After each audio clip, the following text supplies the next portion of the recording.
Doctor ಕಾರತಿ ಇರೋವರೆಗೂ ಇದೊಂದು hospital ಕರೆಕ್ಟಾಗಿ ಇನ್ನೂ ಚೆನ್ನಾಗಿ ನಡ್ಕೊಂಡು ಬಂತು. ಯಾವಾಗ ಈ ಬಿಷಪ್ ಮೋಹನ್ ಮನೋರಾಜ್ ಅಂತ ಬಂದರು ಆವತ್ತಿಂದ ಅವ್ರ ತಂಗಿಗೆ ಸ್ವಾರ್ಥಕ್ಕೋಸ್ಕರ ಈ ಹಾಸ್ಪಿಟ್ಲಿನ ಇವತ್ತು ಈ ನೆನೆ ಗುದ್ದಿ ಬಂದು ಮೇನ್ ಕಾರಣನೇ ಬಂದು ಅವರಾಗಿದ್ದಾರೆ. ಅದ್ರ ಜೊತೆಗೆ ವಿನ್ಸೆಂಟ್ ಪಾಲನ ಆಗಿದ್ದಾರೆ. ಆಸ್ಪತ್ರೆಗೆ ಸಂಬಂಧಪಟ್ಟಂಥ ಡಾಕ್ಯುಮೆಂಟ್ಸ್ಗಳನ್ನೆಲ್ಲ ಹೊರಗಡೆ ಕಳಿಸ್ತಾ ಇದ್ದಾರೆ ಸರ್. ನಾವು ಅಡುಗೆ ಮನೇಲಿ ಕೆಲಸ ಮಾಡಿದ್ರೆ ನಮ್ಗೆ ಸಂಬಳ ಕೊಡಿ ಅಂತ ನಾವು ಹೇಳಿದ್ದೀವಿ ಸರ್. ಈಗ ಕೊಡ್ತೀನಿ ನಾಳೆ ಕೊಡ್ತೀನಿ ಇನ್ನು 1 ತಿಂಗಳಲ್ಲಿ ಬರುತ್ತೆ, ತೀರ್ಮಾನ ಆಗುತ್ತೆ, ಯಾರೋ ಹೆದರಬೇಡಿ ಬನ್ನಿ ಎಲ್ಲರೂ ಅಂತ ಹೇಳ್ತಾರೆ. ಬಂದಿಲ್ಲಾದ್ರೆ ಆಬ್ಸೆಂಟ್ ಆಗ್ತೀನಿ ಅಂತಿದ್ದಾರೆ. ಹರಿಕೃಷ್ಣ ಸರು ಲೀಡ್ರ್ ಕಡೆಯಿಂದ ನಿಮಗೆ ತೊಂದರೆ ಆಗೈತೆ ಅಂತ ಹೇಳಿ ಅಂತ ಅಂದರು. ಎಲ್ಲ ನ್ಯೂಸೆಲ್ಲ ಹೋಗೋದು ಲತಾಮಣಿ, ಕ್ಲಾರಾ ಮತ್ತು ರೂಪ ಮತ್ತು ಎಲೀಸು, ಈ 4 ಜನಿಂದ ನ್ಯೂಸ್. ಅವ್ರು ಎಲೀಸಯ್ಯನಿಗೆ, ವಿನ್ಸೆಂಟ್ ಪಾಲಣ್ಣನಿಗೆ ಮತ್ತು ಇವ್ರಿಗೆಲ್ಲ ನ್ಯೂಸ್ ಹೋಗೋದು ಅವ್ರು 4 ಜನಿಂದನೇ ಸರ್. ಅವರು ಎಲಿಶಾ ಹತ್ರ ನಾವು ಎಷ್ಟು ರಿಕ್ವೆಸ್ಟ್ ಮಾಡಿದ್ದೆ, ಕಾಲೊಂದು ಮುಗಿಯೋದೊಂದು ಬಾಕಿ. ಧೈರ್ಯ ಇದ್ರೆ ಬಂದು ಎದುರುಗಡೆ ಕಾನ್ಸ್ಟಿಟ್ಯೂಷನ್ ಇಟ್ಕೊಂಡು ಅವ್ರು ಬಂದು ಮಾತಾಡೋಕ್ಕೆ ಹೇಳಿ. ಹೌದಾ, ಅವ್ರಿಗೇನು ಅಧಿಕಾರ ಇದೆ ಅಂತ ತೋರ್ಸೋಕ್ಕೆ.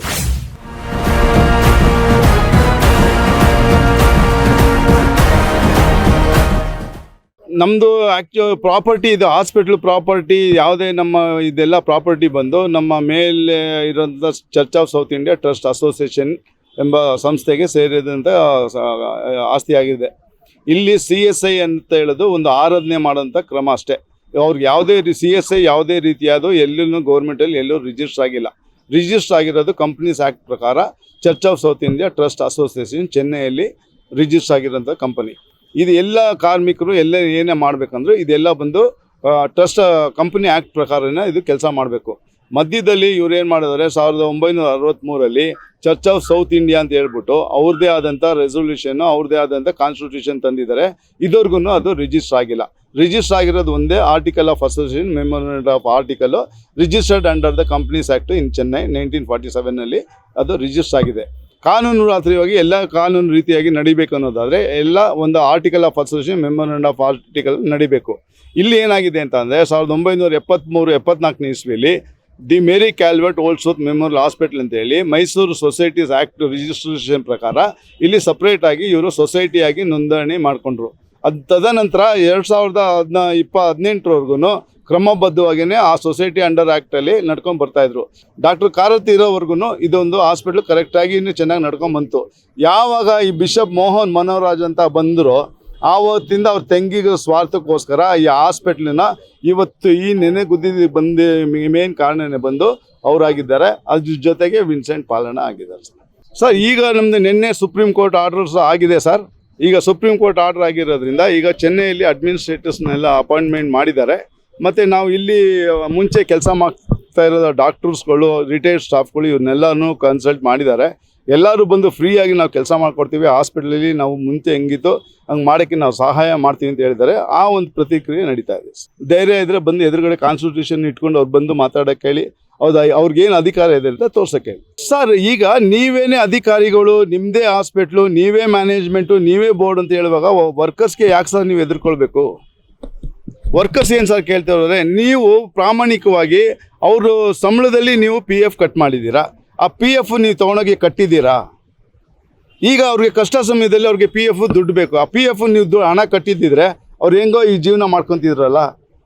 ಅವ್ರದ್ದು ಸಂಬಳದಲ್ಲಿ ಅವ್ರದ್ದು PF ಎಲ್ಲ ಹಿಡಿದುಬಿಟ್ಟು ನೀವು ಕಟ್ಟಿದೆ, ನೀವು ದರೋಡೆ, ನೀವು ಕಳ್ತನ ಮಾಡಿಬಿಟ್ಟು ಈಗ ಅವ್ರು ಗಲಾಟೆ ಮಾಡ್ತಾರೆ ಅಂತ ಅಂದರೆ ಇದು ಸ್ಟ್ರೈಕ್ ಮಾಡೋಕ್ಕೆ ಮುಂಚೆನೇ ನಿಮಗೆ 1 ತಿಂಗಳು ಮುಂಚೆ ನೋಟಿಸ್ ಕೊಟ್ರಲ್ಲ, ನಾವು ಇಷ್ಟನೇ ತಾರೀಕಿಂದ ನಾವು ಸ್ಟ್ರೈಕ್ ಮಾಡ್ತೀವಿ ಅಂತೇಳಿ. ಯಾಕೆ ನೀವು ಯಾವ ಮ್ಯಾನೇಜ್ಮೆಂಟ್ನವ್ರು ಬಂದು ಅವ್ರನ್ನ ಸಮಾಧಾನ ಪಡಿಸ್ಬೋದಾಗಿತ್ತು? ಆವಾಗಲೇ ಬಂದು ಎಲ್ಲ ಮಾತುಕತೆ ಮಾಡ್ಬೋದಾಗಿತ್ತಲ್ಲ. ಆವಾಗ ಎಲ್ಲ ಎಲ್ಲಿ ಹೋಗಿದ್ರಿ ನೀವು ಮ್ಯಾನೇಜ್ಮೆಂಟ್ನವರು? ಸರ್, ನಾನು ಇದಕ್ಕೆ ಹಾಸ್ಪಿಟ್ಲಿಗೆ 2018ರಿಂದ ಹಾಸ್ಪಿಟ್ಲ್ ಹಾಳಾಗಬಾರ್ದು ಅಂತ ಹೇಳಿ ನಾನು ಒಬ್ಬ ಬೆನಿಫಿಷರಿ ಅಸೋಸಿಯೇಷನ್ನ ಕಾರ್ಯದರ್ಶಿಯಾಗಿ ನಾನು 2018ರಿಂದ ಸತತವಾಗಿ ನಾನು ಹೋರಾಟ ಮಾಡ್ಕೊಂಬರ್ತಾಯಿದ್ದೀನಿ. ಇವ್ರದ್ದು ಬರೀ ಇಲ್ಲೇ ಇಲ್ಲ ಹಾಸ್ಪಿಟ್ಲ್ ಇಲ್ಲ ಸರ್, ಇವ್ರದ್ದು ನಮ್ಮ ಪ್ರಾಪರ್ಟಿ ಎಲ್ಲೆಲ್ಲಿದೆ ಇವರೆಲ್ಲ ಹಿಂಗೆ ಲೀಸ್ ಕೊಡೋದು, ಗುತ್ತಿಗೆ ಕೊಡೋದು, ಇದು ಯಾವುದೋ ಒಂದು GP ಅಂತ ತೊಗೊಂಬರೋದು, ಇದೆಲ್ಲ ಮಾಡ್ತಾವ್ರೆ. 2018ರಿಂದ ನಾನು ಸತತ ಹೋರಾಟ ಮಾಡ್ತಾಯಿದ್ದೀನಿ. ಪ್ರಾಪರ್ಟಿಗಳನ್ನ ಉಳಿಸ್ಕೊಂಡಿದ್ದೀವಿ. ಇವತ್ತೆಲ್ಲ ನಾವು ಇಲ್ಲ ಅಂದಿದ್ರೆ ಇವತ್ತಿನ ದಿವಸ ಎಲ್ಲ ಹಾಸ್ಪಿಟ್ಲಿಗೆ ಇವತ್ತು ಪರಬರ ಆಗಿರೋದು ಸರ್. ನಾವು ಹೋಗಿ ಹೇಳಿಲ್ಲ, ನಮ್ಮನ್ನು ಅವ್ರು ಕರ್ಕೊಂಡು ಹೋದ್ರು ಸರ್. ಬನ್ನಿ ಒಂದು 10 ನಿಮಿಷ ಮಾತಾಡಬೇಕು ಅಂತ. ನಮ್ಮ ಪ್ರಿನ್ಸಿಪಾಲ್ ಅಮ್ಮ, ನಾವು ಅಡುಗೆ ಮನೇಲಿ ಕೆಲಸ ಮಾಡ್ತಾಯಿದ್ದಾಗ ನಿಮ್ಮ ಹತ್ರ ಮಾತಾಡಬೇಕು ಬನ್ನಿ ಒಂದು 5 ನಿಮಿಷ ಅಂತಂದರು. ನಾವಿಬ್ಬರು ಒಟ್ಟಿಗೆ ಹೋದೋ. ಅದಕ್ಕೆ ಈ ಥರ ಮಾತಾಡಬೇಕು, ಈ ಥರ ಇವರು ಎಲೀಸ್ ಕುಮಾರ್ ಅವ್ರು ಮಾತಾಡ್ತಾರೆ, ನೀವು ಮಾತಾಡಿ ಅವ್ರ ಹತ್ರ ಅಂತ ಫೋನ್ ಮಾಡಿಕೊಟ್ರು. ನಾವು ಫೋನಲ್ಲಿ ಕೇಳಿದ್ದಕ್ಕೆ ಅವರು ಮಾತಾಡಲಿಲ್ಲ. ನೀವೇನಮ್ಮ ಅಂದ್ಬಿಟ್ಟು ಫೋನ್ ಇಟ್ಬಿಟ್ರು. ಆಗ ಪ್ರಿನ್ಸಿಪಲ್ ಅಮ್ಮ ಅವ್ರೇನು ಮಾಡಿದ್ರು, ನಾನು ಕಳಿಸ್ಕೊಡ್ತೀನಿ ಅವ್ರನ್ನ ಅಂತ ಅಂದ್ಬಿಟ್ಟು ನಮ್ಮ ಮುಂದೆನೇ ಆಟೋದವ್ರನ್ನ ಕಳಿಸಿ ದುಡ್ಡು ಎಲ್ಲ ಆಟೋ ಕೊಟ್ಟು ಕಳಿಸಿದ್ರು. ನಾವು ಹಂಗೂ ಕೇಳ್ದೋ, ಎಲ್ಲಿಗೆ ಕಳಿಸ್ಕೊಡ್ತಾ ಇದ್ದೀರಾ, ಎಲ್ಲಿಗೆ ಮಾಡ್ತಾಯಿದ್ದೀರಾ, ನಮ್ಮ ಕೆಲಸ ಇದೆ ಅಡುಗೆ ಮನೆಯಲ್ಲಿ ಅಂತ ನಾವು ಹೇಳ್ದೋ. ಅದಕ್ಕೆ ಅವರು ನಾವು ಆಟೋದನ್ನು ಕರ್ಕೊಂಡು ಹೋಗ್ತಾನೆ, ನೀವು ಹೋಗಿ ಅಮ್ಮ, ಅವ್ರಿಗೆ ಅಡ್ರೆಸ್ ಎಲ್ಲ ಹೇಳಿದ್ದೀವಿ, ನೀವು ಹೋಗಿ ಅಂತಂದರು. ನಾವು ಆಟೋದಲ್ಲಿ ಹೋಗ್ಬೇಕಾದ್ರೂ ನಾವು ಕೇಳ್ದೋ ಆಟೋದವ್ರನ್ನ, ಅವ್ರು ನಮ್ಗೆ ಹೇಳಲಿಲ್ಲ. ಆಮೇಲೆ ಇಲ್ಲಿ ಗಾಂಧಿನಗರ ಹತ್ರ ಹೋಗ್ತಾ ಇರ್ಬೇಕಾದ್ರೆ ಈ ಕಡೆ ಹಿಂಗೆ ಕರ್ಕೊಂಡು ಹೋಗ್ತಾ ಇದ್ದೀರಾ ಅಂದಿದ್ದಕ್ಕೆ DC ಆಫೀಸ್ಗೆ ಅಂತ ಆಟೋದವ್ರು ಹೇಳಿದ್ರು. ನಾವು DC ಆಫೀಸ್ಗೆ ಅಂದರೆ ನಜರ್ಬಾದಲ್ಲಿ ತಾನೇ ಇರೋದು ಅಂದರೆ, ಆಮೇಲೆ ನಜರ್ಬಾದ್ ಕಡೆ ಈ ಕಡೆ ಕರ್ಕೊಂಡೋದ್ರು, ಝೂ ಕಡೆ ಕರ್ಕೊಂಡೋದ್ರು. ಯಾಕೆ ಝೂ ಕಡೆ ಕರ್ಕೊಂಡು ಹೋಗ್ತೀರಾ, DC ಆಫೀಸ್ ಹಾಲನ್ ಡೈರಿ ಹತ್ರ ತಾನೇ ಅಂದರೆ, ಆಗ ಕಮಿಷನರ್ ಆಫೀಸ್ ಹತ್ರ ಕರ್ಕೊಂಡು ಹೋಗ್ತಾ ಇದ್ದೀವಿ ನಾವು ಅಂದರೆ. ಅದ್ರ ಕಮಿಷನರ್ ಆಫೀಸ್ ಮುಂದೆ ನಮ್ಮನ್ನು ತಗೊಂಡೋಗಿ ನಿಲ್ಲಿಸಲಿಲ್ಲ, ನಮ್ಮನ್ನು ಪಾರ್ಕ್ ಒಳಗಡೆ ಕರ್ಕೊಂಡೋದ್ರು. ಸರ್ ಸಂಬಳ ಬಂದಿದೆ ಅಂದರೆ ನೀವು ಹೇಳಿ ಅಂತಂದರು ಸರ್. ನಮ್ಮನೆಗೆ ಇಲ್ಲಿಂದ ಕರ್ಕೊಂಡು ಹೋಗ್ಬಿಟ್ಟು ನಾವು ಏನು ಹೇಳ್ತೀವಿ ಅದನ್ನು ನೀವು ಮಾತಾಡಬೇಕು ಅಂದರು. ಈಗ ಅದಕ್ಕೆ ಏನು ಹೇಳಬೇಕು ಸರ್ ಅಂದರೆ, ನಿಮಗೆ ಸಂಬಳ ಕೊಡ್ತಾ ಇದ್ದೀವಿ ಅಂತೇಳಿ 8 ತಿಂಗಳಿಂದ ಸಂಬಳ ಇಲ್ಲ ಅಂತ ಅಲ್ಲೆಲ್ಲ ಸ್ಟ್ರೈಕ್ ಮಾಡ್ತಿದ್ದಾರೆ. 8-9 ತಿಂಗಳಿಂದ ಎಲಿಜಯ್ಯ ಅವ್ರು ಹೇಳಿದ್ರು, ಈ ಥರ ಸಂಬಳ ಇಲ್ಲ ಅಂತ ಅಲ್ಲೆಲ್ಲ ಗಲಾಟೆ ಮಾಡ್ತಾ ಇದ್ದಾರೆ, ನೀವು ಹೇಳಿ ಹಂಗೇನೆ ಹೇಳಬೇಕು, ನೀವು ನಾವು ಸಂಬಳ ಕೊಟ್ಟಿದ್ದೀವಿ ಅಂತ ನೀವು ಹೇಳಿ ಅಂದರು. ಸರ್ ನಮಗೆ ಕರ್ಕೊಂಡೋಗಿದ್ರೆ ನಮ್ಗೆ ಇಂಥ ವಿಷಯ ಅಂತ ಅವ್ರು ಹೇಳಿಲ್ಲ ಸರ್. ಸರ್ ನಾವು ಆ ಥರ ಅವ್ರು ಹೇಳ್ದಂಗೆ ನಾವು ಹೇಳಿಲ್ಲ ಸರ್. ನಮಗೂ 6-7 ತಿಂಗಳು ಸಂಬಳ ಕೊಡಬೇಕು, ನಮ್ಗೆ ಬಂದಿಲ್ಲ, ಸ್ಟ್ರೈಕಿಂದ ನಾವು ಇದಾಗಿದ್ದೀವಿ, ನಾವು ಕೆಲಸ ಮಾಡೋದಿಲ್ಲ, ನಾವು ಅಡುಗೆ ಮನೇಲಿ ಕೆಲಸ ಮಾಡೋದಿಲ್ಲ, ನಮ್ಗೆ ಸಂಬಳ ಕೊಡಿ ಅಂತ ನಾವು ಹೇಳಿದ್ದೀವಿ ಸರ್. ಸರ್ ನಮಗೆ ಇದು ಸ್ಟ್ರೈಕಿಂದ ಇರಲಿಲ್ಲ, ಸೆಪ್ಟೆಂಬರಿಂದ ಒಳಗಡೆ ಹೋಗಿ ಕೆಲಸ ಮಾಡ್ದೋ, ಆಗಿಂದ ನಮ್ಗೆ ಸಂಬಳ ಕೊಟ್ಟಿರಲಿಲ್ಲ, ಇದುವರೆಗೂ ಕೊಟ್ಟಿರಲಿಲ್ಲ. ಆವಾಗ ನಾವು ಹೋಗ್ಬಿಟ್ಟು ನಮಗೆ ಸಂಬಳ ಎಲ್ಲರಿಗೂ ಕೊಡ್ತೀನಿ ಅಂತಂದರೆ ನೀವು ಕೊಡ್ತಾ ಇಲ್ಲ, ನಮಗೆ ಮನೇಲಿ ತುಂಬ ಪ್ರಾಬ್ಲಮ್ ಆಗಿದೆ ಅಂದಿದ್ದಕ್ಕೆ ಅವರು ಇಲ್ಲ ನಾವು ಕೊಡ್ತೀವಮ್ಮ ಅಂದರು. ಆಮೇಲೆ ನಾವು ಮನೆ ಕೆಲಸ ಬಿಟ್ಟು ಹೋಗ್ತೀವಿ ಅಂದಿದ್ದಕ್ಕೆ ನಮ್ಗೆ 2 ತಿಂಗಳು ಸಂಬಳ ಕೊಡ್ತೀವಿ ಅಂದರು. ಆಗ ಅಕ್ಟೋಬರಲ್ಲಿ ನಮ್ಗೆ ಹಾಕ್ಕೊಟ್ಟಿದ್ದಾರೆ ಸರ್ ಸಂಬಳ. ಇಲ್ಲ ಸರ್, ನಮ್ಗೆ ಗೊತ್ತಿದ್ರೆ ನಾವು ಹೋಗ್ತಾನೆ ಇರಲಿಲ್ಲ ಸರ್. ನಮ್ಮ ಹತ್ರ ಇಲ್ಲಿ ಕರ್ಕೊಂಡು ಹೋಗ್ತಿದ್ದಾರೆ ಅಂದರೆ ವಿಷಯ ಗೊತ್ತಿದ್ರೆ ಮಾತ್ರ ನಾವು ಹೋಗ್ತಿರ್ಲಿಲ್ಲ. ನಮಗೆ ಹೇಳ್ದೆ ಮಾಡಿದೆ ಅವ್ರು ಕರ್ಕೊಂಡೋಗಿ ಅಲ್ಲಿ ನಿಲ್ಸಿದ್ರು ಸರ್ ಅವರು. ಇಲ್ಲ ಸರ್, ನಮಗೆ ಹಾಸ್ಟೆಲ್ ಒಳಗಡೆಯಿಂದ ಕೊಟ್ಟಿರೋದು ಸರ್. ಅದು ನಮಗೆ ಅಡುಗೆ ಅವ್ರಿಗೆ ಮಾತ್ರ ಸಂಬಳ.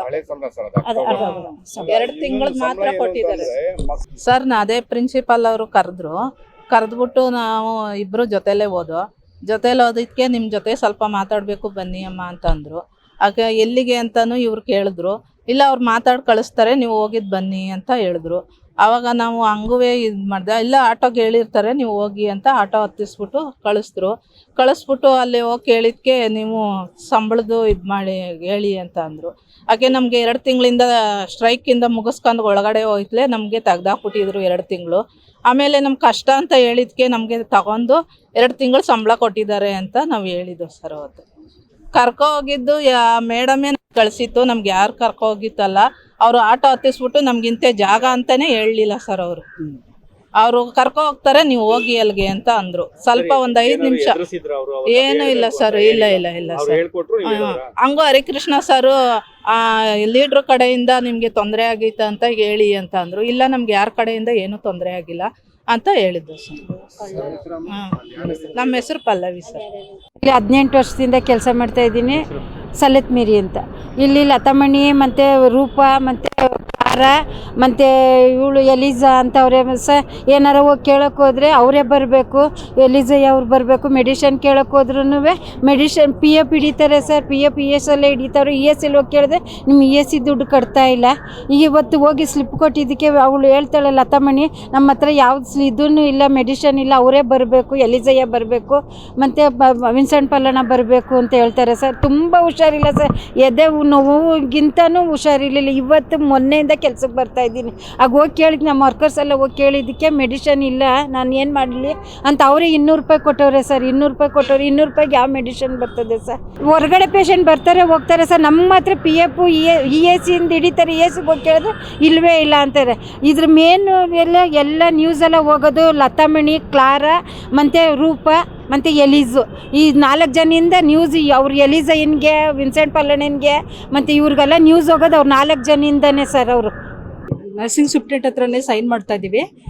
ನಮಗೆ 8 ತಿಂಗಳಿಂದ ಯಾವ ಥರದ ಸಂಬಳನೂ ಕೊಟ್ಟಿಲ್ಲ, ಏನೂ ಕೊಟ್ಟಿಲ್ಲ. ಅವರೆಲ್ಲ ಆದರೆ ಅಲ್ಲೋಗಿ ಸೈನ್ ಮಾಡ್ತಿದ್ದಾರೆ, ಅದಕ್ಕೆ ಸಂಬಳ ಕೊಟ್ಟಿಲ್ಲ ಅಂತಿದ್ದಾರೆ. ನಾವು ಇವ್ರ ಹತ್ರನೇ ಮಾಡ್ತಾ ಇದ್ದೀವಿ. ಆದರೂ ನಮ್ಗೆ ಇದುವರೆಗೂ ಏನೂ ಸಂಬಳ ಆಗಲಿ ಯಾವ ರೀತಿ ಏನೇನೂ ಕೊಟ್ಟಿಲ್ಲ. ಕರೆದು ಸಹ ಮಾತಾಡ್ತಾ ಇಲ್ಲ, ಅದ್ರ ಬಗ್ಗೆ ಏನೇನೂ ಆ್ಯಕ್ಷನ್ ತೊಗೋತಾ ಇಲ್ಲ. ಅವರು ಸ್ಟ್ರೈಕಿಗೆ ಕೂತಿದ್ವಿ ಅವಾಗಿಂದ ಅಂತ ಹೇಳ್ತಿದ್ದಾರೆ. ಸ್ಟ್ರೈಕಿಗೆ ಕೂರದೇ ಇದ್ದವ್ರಿಗೂ ಕೊಟ್ಟಿಲ್ಲ. ಇದಕ್ಕೆ ಏನಂತೀರ ನೀವೀಗ? ಈಗ ಕೊಡ್ತೀನಿ, ನಾಳೆ ಕೊಡ್ತೀನಿ, 1 ತಿಂಗಳಲ್ಲಿ ಬರುತ್ತೆ, ತೀರ್ಮಾನ ಆಗುತ್ತೆ, ಯಾರೋ ಹೆದರಬೇಡಿ, ಬನ್ನಿ ಎಲ್ಲರೂ ಅಂತ ಹೇಳ್ತಾರೆ. ಬಂದಿಲ್ಲಾದ್ರೆ ಆಬ್ಸೆಂಟ್ ಆಗ್ತೀನಿ ಅಂತಿದ್ದಾರೆ. ನಾವು ಏನು ಹೇಳ್ತಿದ್ದೀವಿ, ನಂಬಿಕೆ ನಮಗೆ ಅಷ್ಟೇ. ಇವತ್ತು ಕೊಡ್ತಾರೆ ನಾಳೆ ಕೊಡ್ತಾರೆ ಅಂತ ಅವ್ರ ಆಶ್ವಾಸನೆ 23, 18, 3ನೇ ತಾರೀಕು, 5ನೇ ತಾರೀಕು, 10ನೇ ತಾರೀಕು ಅಂತ ಹೇಳ್ತಾನೆ ಇದಾರಲ್ಲ, ಅದಕ್ಕೆ ನಾವು ನಂಬ್ಕೊಂಡೆ ಬಂದಿದ್ದೀವಿ. ಇಲ್ಲಿ ತನಕನೂ ನಂಬ್ಕೊಂಡು ಬಂದಿದ್ದೀವಿ. ನಾನು 33 ವರ್ಷ 1992 ಇಸ್ವಿಯಿಂದನೇ ಕೆಲಸ ಮಾಡ್ತಾ ಇದ್ದೀನಿ. ನಂಬ್ಕೊಂಡು ಬಂದಿದ್ರಿ. ಹೌದು ಹೌದು ಮೀಡಿಯಾದ್ರ ಮುಂದೆನೆ ಹೌದು ಹೌದು.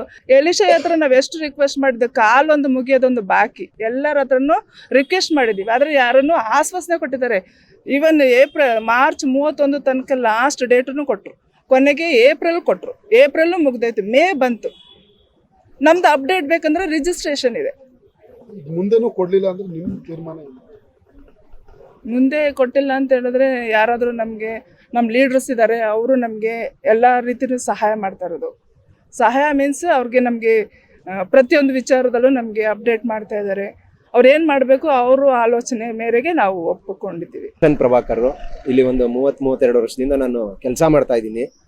ಇಲ್ಲಿ ಒಬ್ಬರು ವಿನೋದ್ ಕುಮಾರ್ ಅಂತ ಆಸ್ಪತ್ರೆ ಆಂಬುಲೆನ್ಸ್ ಡ್ರೈವರ್ ಅವ್ರು ಏನು ಮಾಡ್ತಾ ಇದ್ದಾರೆ ಅಂದರೆ, ಇಲ್ಲಿ ಮೇಲ್ಗಡೆ ಇರ್ತಕ್ಕಂಥ ಎಲಿಶಾ ಅನ್ನೋ ಮೆಡಿಕಲ್ ಸೂಪರ್ಡೆಂಟ್ ಅವರ ಅಸಿಸ್ಟೆಂಟ್ ಅವರು ಇಲ್ಲಿ ಇರ್ತಕ್ಕಂಥ ದಾಖಲಾತಿಗಳನ್ನೆಲ್ಲ ವಿನೋದ್ ಕೈಲಿ ಕೊಟ್ಟು ಎಲೀಶ್ ಕುಮಾರ್ ಅನ್ನೋರು, ರೆವರೆಂಟ್ ಎಲೀಶ್ ಕುಮಾರ್, ಹರಿಕೃಷ್ಣ ಇವ್ರುಗಳಿಗೆ ಹೊರಗಡೆಗೆ ಡಾಕ್ಯುಮೆಂಟ್ಸ್ಗಳು, ಆಸ್ಪತ್ರೆಗೆ ಸಂಬಂಧಪಟ್ಟಂಥ ಡಾಕ್ಯುಮೆಂಟ್ಸ್ಗಳನ್ನೆಲ್ಲ ಹೊರಗಡೆ ಕಳಿಸ್ತಾ ಇದ್ದಾರೆ ಸರ್.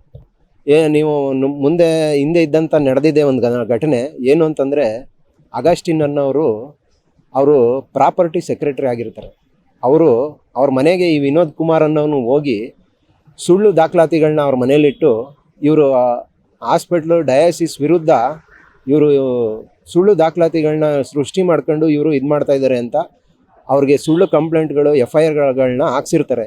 ಏನು ಇವ್ರ ಉದ್ದೇಶ ಅಂತಂದರೆ, ಯಾರು ಒಳ್ಳೆಯದಕ್ಕೆ ಮುಂದೆ ನಿಂತು ಹೋರಾಟ ಮಾಡ್ತಾರೆ, ನಮ್ಮಂಥ ಲೀಡ್ರ್ಗಳು ಮುಂದೆ ಇರ್ಬೋದು, ಯಾರೇ ಇರ್ಬೋದು, ಅಂಥವ್ರನ್ನ ಇವರು ಸುಳ್ಳು ಇದು ಮಾಡಿ ಅವ್ರನ್ನ ಸಿಗಿಸಿ ಮನೆಗಳಿಗೆ ನುಗ್ಗಿಸಿ ಸುಳ್ಳು ದಾಖಲಾತಿಗಳನ್ನ ಮಡಗಿ ಇವರು ಯಾವ ರೀತಿ ಮಾಡ್ತಾರೆ ಅಂತ ನೋಡಿದ್ದೀರಾ ಸರ್ ನೀವು. ಹಿಂದೆ ಆಗಿದೆ, ಈ ಘಟನೆಗಳೆಲ್ಲ ಜರುಗಿದೆ. ನಮಗೂ ಇನ್ನು ಮುಂದೆ ಭಯ ಆಗಿದೆ. ಯಾವ ರೀತಿ ಅಂತಂದರೆ, ಇವರು ನಮ್ಮ ಮನೆಗಳಿಗೂ ಯಾವಾಗ ಬಂದು ಇವರು ಸುಳ್ಳು ದಾಖಲಾತಿಗಳನ್ನ ಇಟ್ಟು ಇವರು ಡಯಾಸಿಸ್ ವಿರುದ್ಧ ಇದು ಮಾಡ್ತಾ ಇದ್ದಾರೆ, ಹಾಸ್ಪಿಟ್ಲ್ ವಿರುದ್ಧ ಇದು ಮಾಡ್ತಾ ಇದ್ದಾರೆ ಅಂತ ಸುಳ್ಳು ದಾಖಲಾತಿಗಳನ್ನ ನಮ್ಮನೇಲೂ ಇಡೋಕ್ಕೂ ಇವರು ಏಸೋದಿಲ್ಲ. ಹಾಗಾಗಿ ಇವರು ರೆವರೆಂಟ್ ಎಲೀಶ್ ಕುಮಾರ್ ಅವರು ಹೇಳಿದ್ರು, ಕರೋನಾದಲ್ಲಿ ಇವರು ಹಾಸ್ಪಿಟ್ಲು ಮುಚ್ಚಿದ್ರೂ ಇವ್ರಿಗೆ ಸಂಬಳ ಕೊಟ್ಟಿದ್ದೀವಿ ಅಂತ. ಅದು ತಪ್ಪು ಮಾಹಿತಿ ಸರ್. ಕರೋನಾದಲ್ಲಿ ನಿಮಗೆ ಗೊತ್ತಿದೆ, ಮಾಧ್ಯಮ ಮಿತ್ರರಿಗೆ, ಆಸ್ಪತ್ರೆ ಯಾವುದೇ ರೀತಿ ಲಾಸ್ ಆಗಿಲ್ಲ. ಎಷ್ಟೋ ಕೋಟಿಗಳ ಲಾಭ ಮಾಡಿದೆ ಆಸ್ಪತ್ರೆ. ನಮ್ಗೆ ಯಾವುದೇ ರೀತಿ ಎಕ್ಸ್ಟ್ರಾ ಹಣನ ಇವರು ಕೊಟ್ಟಿಲ್ಲ ಸರ್ ಹಾಸ್ಪಿಟ್ಲಿಂದ. 2019ರಿಂದನೂ ಚಾರ್ಟರ್ ಆಫ್ ಡಿಮ್ಯಾಂಡು ಬರೀ ಸಂಬಳ ಮಾತ್ರ ಕೊಟ್ಟಿದ್ದಾರೆ ಸರ್. ಯಾವುದೇ ರೀತಿ ಎಕ್ಸ್ಟ್ರಾ ಹಣ ನಮಗೆ, ನಾವು ನಮ್ಮ ಜೀವಗಳನ್ನ ಒತ್ತೆ ಇಟ್ಟು ರೋಗಿಗಳ ಜೊತೆ ಕೆಲಸ ಮಾಡಿದ್ದೀವಿ. ಇಡೀ ನಮ್ಮ ಸ್ಟಾಫು ಹಾಸ್ಪಿಟ್ಲಲ್ಲಿ ಎಷ್ಟು ಜನ ಇದ್ದರೂ ಸ್ಟಾಫು ಅಷ್ಟು ಜನನೂ ಕೆಲಸ ಮಾಡಿದ್ದೀವಿ. ನಮ್ಮ ಹಾಸ್ಪಿಟ್ಲು 300 ಬೆಡ್ ಇರ್ತಕ್ಕಂಥ ಹಾಸ್ಪಿಟ್ಲು. 300 ಬೆಡ್ಗೂ ಹೆಚ್ಚು ಪೇಷಂಟ್ಗಳು ಬಂದು ಇಲ್ಲಿ ಅಡ್ಮಿಂಟ್ ಆಗಿದ್ದಾರೆ ಆ ಕರೋನಾ ಇದರಲ್ಲಿ. ಇವರು ನಮಗೆ ಯಾವುದೇ ರೀತಿ ಬೆನಿಫಿಟ್ ಆಗಲಿ ಏನೂ ಕೊಟ್ಟಿಲ್ಲ ಸರ್. ದಯವಿಟ್ಟು ಇದನ್ನು ಮಾಧ್ಯಮ ಮಿತ್ರರು ಇದು ನಿಮ್ಮ ಮೂಲಕ ಇದನ್ನು ತಿಳಿಸ್ಬೇಕು ಅಂತ ಕೇಳ್ತೀನಿ.